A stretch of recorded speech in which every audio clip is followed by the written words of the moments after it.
আসসালামু আলাইকুম। আবার চলে আসলাম হাসিমপুর মলি বাজারে। আমাদের প্রতি সকালে টাটকা সবজির বাজার বসে।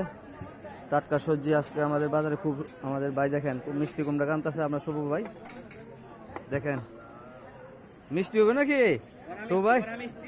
কড়া মিষ্টি দেখতে পাচ্ছেন, মিষ্টি কুমড়া। আমাদের হাসিমপুর টাটকা সবজির জন্য খুব ভালো বাজার।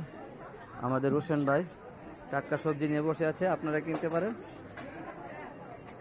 দেখেন টাটকা সবজি, আমাদের কোনো ভালো লাল শাক, এরপরে সে ধুন্দুল, দেখেন দেখেন টাটকা সবজি। আমাদের হাসিমপুর মৌলী বাজারে আপনারা যে কোনো মেডিসিন ছাড়া সবজি পাবেন, টাটকা ক্ষেত থেকে তোলা টাটকা সবজি বাজার। আমরা দেখতে পাচ্ছি হাসিমপুর মৌলী বাজারে টাটকা টাটকা সবজি পাওয়া যায়। আমাদের সবু ভাইয়ের দোকান এটা, আপনারা আসতে পারেন, কিনতে পারেন। ধন্যবাদ।